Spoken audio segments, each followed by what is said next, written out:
Guys, today I am going to be talking now about Napoleon's governmental reforms. We already covered his rise to power, and so I'm going to do the middle part of this PowerPoint, which is his reforms once he declared his emperorship. So I'm going to first just start with this slide, and you can follow along on Schoology if you wanted to open this as well, or pause the video at any time. But one of the first things he did when he became emperor is he initiated what's called a plebiscite. It's another way of saying voting, essentially. It's just like that. And so he supports this popular vote by ballot, but only his name is on it. And so, it's funny, like, is it really democratic? Is it really a vote if you only have one candidate on it? So he does this because he wants it to appear like people had a choice, obviously, when in reality they really didn't. But it did give people, just the sheer act of voting, it gave them the feeling like they were able to choose and they had a choice. And so this type of governing, historically speaking, has become known as democratic despotism. This word despotism, the root word of that is despot or despotic. And despot or despotic, as a definition, just means like to rule in the fashion of only one person, single party rule or single person rule, which insinuates dictatorship or absolute monarchy, etc. But he doesn't ever want to use those words. And historically speaking, he's not that exactly. So that's why historically his type of rule has become known as democratic despotism, like ruling as a single entity with totally unchecked power. And so some of his other reforms that he did, and these are all in your book too, so I'm sure that you've read, and so some of these should sound familiar. He changed the slogan in all of France. So remember, during the French Revolution, the slogan was liberty, equality, and fraternity. That kind of sounds all like, like I want to live in a country like that where you have freedom and equality and brotherhood and togetherness. And he changes it to order, security, and efficiency. I always ask students, does anyone have like one of those signs in their houses that's like Caulfield family rules or Miller family rules? And, it's like hug each other before you go to sleep. Don't fight, don't argue, whatever. Be kind. Would you rather have hanging on your wall, Jones family rules, liberty, equality, fraternity, or order, security, efficiency?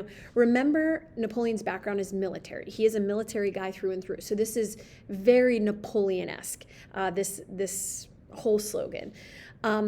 Napoleon, though, did a ton of good stuff for France. He finally gets the economy in check. He finally controls prices, and he starts initiating all of these public works programs. And by doing that, he creates jobs. And for the first time in French history, or well, not in French history, but for the first time since well before the French Revolution, French citizens start being massively employed and start thriving and relieving some of their economic burden. So a lot of people really love Napoleon strictly because he fixed the economy.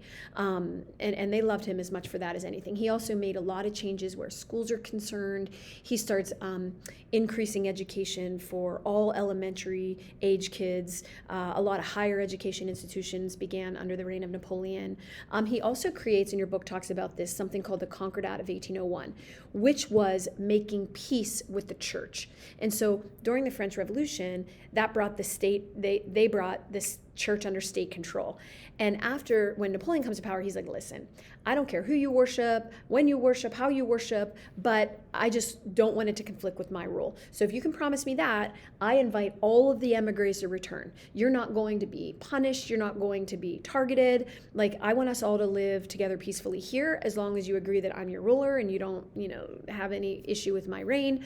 I want to make peace with any religious people. And so this was a big deal for France. And so we start seeing a massive influx of emigres who had left previously during the French Revolution. So that's a big deal. Probably his most lasting reform is something called the Napoleonic Code. Not since Hammurabi, do you remember that name, Hammurabi's Code of Laws?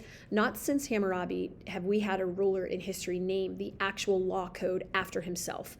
Napoleon does that. And down here, I have a lot of information about the Napoleonic Code if you want to read that as well, and it's also in your book. But this was an extensive document that listed all kinds of different laws and updated, different rights, including freedom of speech and public worship and trial by jury. This would have made Caesar Beccaria like so happy. And the right to choose your own occupation, not like occupations based on a state structure.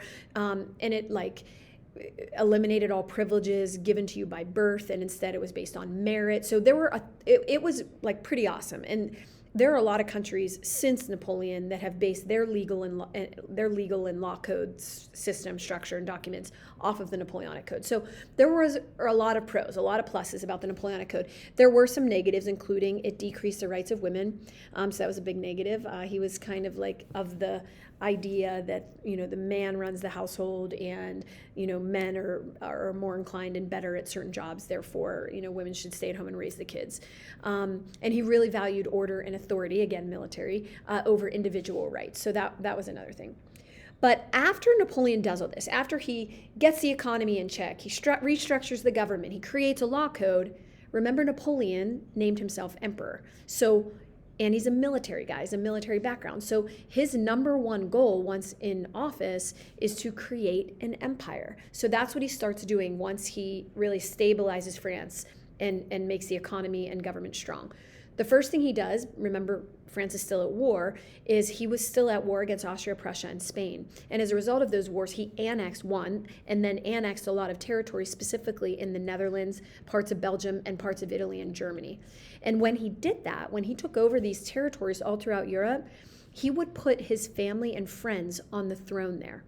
And one really, like probably the prime example of that is what he did in Spain and in this area called the Confederation of the Rhine. This whole area here used to be known as the Holy Roman Empire. I've talked a lot about that in class, and it then is now called Germany, but it was originally called the Holy Roman Empire. Not holy, not Roman, so a little confusing to understand. But previously, this is what it was, and Austria kind of oversaw it. He takes that over. Most of the people, if not all the people living there, spoke German, and he puts his mom on the throne there. So he replaced the Holy Roman Emperor with his mom as like the Empress of the Confederation of the Rhine.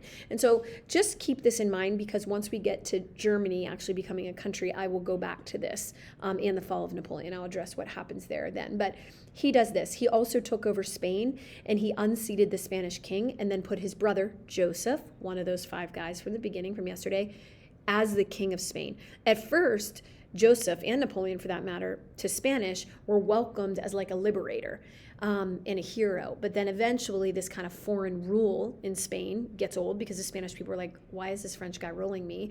And they will eventually rebel against Joseph. We'll get to that later. But this kind of conquering and freeing of absolute monarchs by Napoleon in Europe at first was really awesome. Like a lot of these Europeans and European countries like Napoleon, but eventually nationalism in these individual areas, including the Confederation of the Rhine, including Spain, including parts of Netherlands and Belgium, they got tired of this foreign French rule and then would eventually rebel.